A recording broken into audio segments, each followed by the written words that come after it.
Blumenthal blasts Pam Bondi with a firestorm so intense that the entire hearing room seemed to freeze in place for a moment. It wasn't just another tense day in Congress. This was the kind of political showdown that makes even seasoned lawmakers shift in their seats.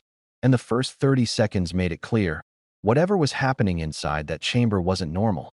It was raw, explosive, and unlike anything Washington had seen from an attorney general in years. From the moment the questioning began, the atmosphere turned electric. Attacking everyone. Her apparent strategy is to attack and conceal. Frankly, I've been through close to 15 of these Attorney General accountability hearings, and I have never seen anything close to it in terms of the combativeness, the evasiveness, and sometimes deceptiveness. I think it is possibly a new low for attorneys general testifying before the United States Congress, and I just hope my Republican colleagues will demand more accountability than we have seen so far. I believe we need legislative reform. We agree on both sides of the aisle that weaponizing justice to target political adversaries or opponents or people disliked by the president ought to stop. And that's why I've introduced legislation that would provide rights to people who are victims of it. It would provide safeguards against it and reform of grand juries to make them more transparent and accountable. We need to come together and stop this kind of absolutely venomous, vile attacks on people who legitimately question whether the Department of Justice has been used for political or personal ends. But on that note, are you concerned about the information Republicans have released showing that the Biden administration was looking into Republican senators? I am concerned about any kind of impropriety, and I believe that anything like it should be stopped. If there was improper action done by any administration, there ought to be accountability. And that's no excuse for not holding this administration accountable. Two wrongs don't make a right. The lack of answers to most of your questions from the Attorney General when she says, I can't comment, I cannot talk about that, is that frustrating for you guys? It's beyond frustrating. It's evasive and irresponsible to refuse to answer basic questions that the Attorney General of the United States owes to the American people. Whether she had conversations with the President of the United States directing her to prosecute political opponents or personal adversaries is something so basic, she owes it to the American people, not just to us. And so beyond frustrating, it's frightening that this kind of authoritarian creep of the use of justice should be occurring in plain sight, right before our eyes, in a hearing room, here and now, in real time. There is a draft memo from the White House suggesting that furloughed workers shouldn't be entitled to back pay. What do you think about that? The law is they're entitled to back pay. Not surprisingly, the White House, again, is potentially defying the law. But Congress, on both sides of the aisle, should take a stand against denying pay entitled to furloughed workers and to people who are on the job, our military, TSA, air controllers. They all ought to be paid. We all ought to have basic agreement on that point. Do you think that floating a memo like that could be another attempt to put some pressure on Democrats to just come to the table on This the... administration has spared no effort, none, to be intimidating, to incite fear, and these mass firings are reckless and preventable. They are cruel and stupid. Ultimately, the costs will be higher if there are these mass firings or if pay is denied, because people have rights. They will sue for damages. Ultimately, as happened with Elon Musk, the costs will be greater than any kind of boasted savings. Defying the law ultimately is pretty costly because people are entitled to not only back pay but potentially to damages. Senator Hawley says Democratic leaders are telling you guys not to talk to your Republican colleagues. Is that true? No. Great. And the president has also floated invoking the Insurrection Act to send troops into Chicago. What do you think needs to happen there? Well, I would agree with the judge in Oregon who said she has yet to see any factual basis to bring the National Guard into Portland. The ICE officials there have said that they're doing fine, and that was one of the major reasons she denied or actually ordered that the National Guard not be deployed. So as yet, there is no scintilla of evidence that would justify using the Insurrection Act. There's been no invasion, there's been no rebellion, and the local and state police seem to have situations in Portland, Chicago, and elsewhere under control, and they are the local law enforcers who ought to be relied upon. Senator, do you want to see the Virginia AG candidate Jay Jones drop out of the race right now after those violent attacks came out? I'm really not familiar with the situation in Virginia. The AG candidate, Yeah, Jay Jones, he's said a lot of really violent things about I'd former have to House look at Speaker what there. exactly he said. Thank you all. Thanks, Senator. Lawmakers expected pushback, sure, but nobody expected the kind of sharp defiance, clipped answers, and outright refusal to address basic concerns that unfolded. Witnesses usually come prepared with measured responses and cautious phrasing. But this time, every question felt like a spark landing in dry grass, each one setting off a new burst of tension. Members on both sides exchanged looks that said exactly what they were thinking. This is spiraling fast.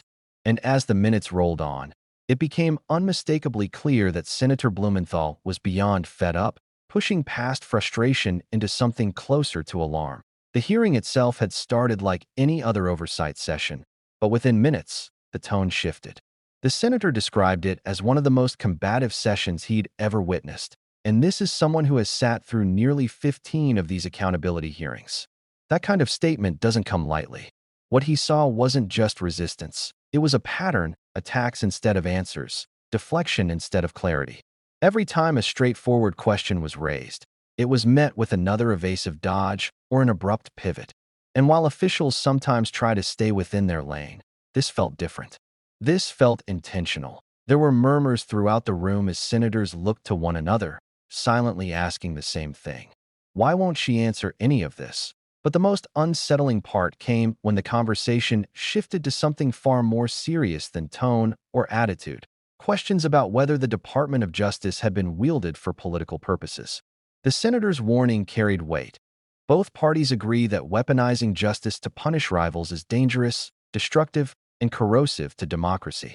Yet the refusal to address whether conversations took place with the president about prosecuting opponents left a cold edge hanging in the air. Even if the claim wasn't proven, the refusal to even deny it shook the room. It hinted at something bigger, something lawmakers didn't want to say out loud but couldn't ignore. That moment was followed by a deeper push for legislative reform. The senator outlined new protections he introduced, rules meant to prevent the misuse of investigations and to provide more transparency in grand juries. He emphasized that it shouldn't matter which party is in power. Justice can't be a tool for intimidation. And yet, while he spoke about restoring balance, the contrast between his words and the Attorney General's silence only amplified fears. The crowd wasn't just listening. They were studying every expression, every pause, every deflection coming from the witness table. Then came a curveball.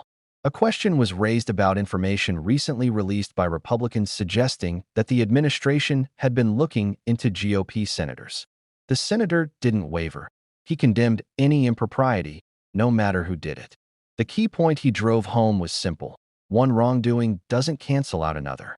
Two wrongs don't make a right, he said. It was a moment of clarity in the chaos, an attempt to reset the moral compass of the conversation. But even that assurance couldn't erase the unsettling shadow cast by unanswered questions as the hearing grew even more heated. The Attorney General's habit of saying, "I can't comment on that," reached a breaking point. Lawmakers weren't just frustrated, they were alarmed. The senator described it as frightening. pointing to what he called a creep toward authoritarianism happening in plain sight. When the chief law enforcement officer of the nation refuses to clarify whether political leaders had directed her to pursue certain individuals, it sends a chill through the room.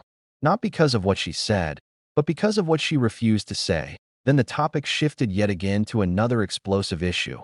A draft memo from the White House suggesting furloughed workers might not receive back pay. That revelation set off a wave of outrage. By law, furloughed workers are entitled to back pay. Floating the idea of denying it raised eyebrows across both parties. The senator accused the administration of defying the law, again, and called the potential mass firings reckless, cruel, and stupid.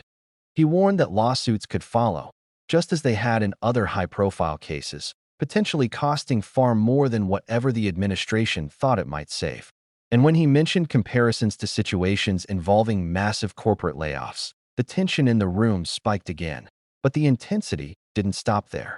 Another major issue surfaced: claims that Democrats were being told not to communicate with their Republican colleagues. Those kinds of accusations can deepen divides and fuel speculation about internal fractures. But the senator rejected the claim immediately, shutting down the rumor with a simple no. Still, the fact that the allegation was raised at all hinted at how frayed political relationships had become behind the scenes. Just as the hearing seemed to be winding down, another topic emerged: reports claiming that the administration had considered invoking the Insurrection Act to send troops into Chicago. That's the kind of extreme measure reserved for events like rebellion or invasion. And the senator made it clear that none of those conditions existed. Judges and local officials had said there was no justification for military deployment, and he emphasized that state and local police were already handling matters. The mere suggestion of deploying troops raised serious alarms. It underscored a troubling pattern, one that stretched far beyond this single hearing. Then came the final exchange, a moment that caught everyone off guard. A reporter asked about a state attorney general candidate accused of violent rhetoric. The senator paused, admitting he wasn't familiar with the situation. In any other setting, this would have been a forgettable moment. But after more than an hour of fiery exchanges, this sudden shift to uncertainty created a strange contrast. It was a quiet ending to an explosive hearing, but one that left the room buzzing long after the senator walked away. The bigger picture? This wasn't just a tense session or a bad day in Washington. It was a glimpse into a system stretched thin by secrecy, mistrust, and political warfare. When basic questions go unanswered, when legal norms are questioned, and when lawmakers themselves are alarmed by what they see, it signals something deeper, something approaching a breaking point. And if this hearing proved anything, it's that the fight over accountability, transparency, and the future direction of justice in America is far from over. If you found this breakdown enlightening and you want more deep-dive political analysis, make sure you subscribe, hit that like button, and turn on notifications so you never miss a video. There's more going on behind the scenes than anyone realizes, and you won't want to miss what comes next.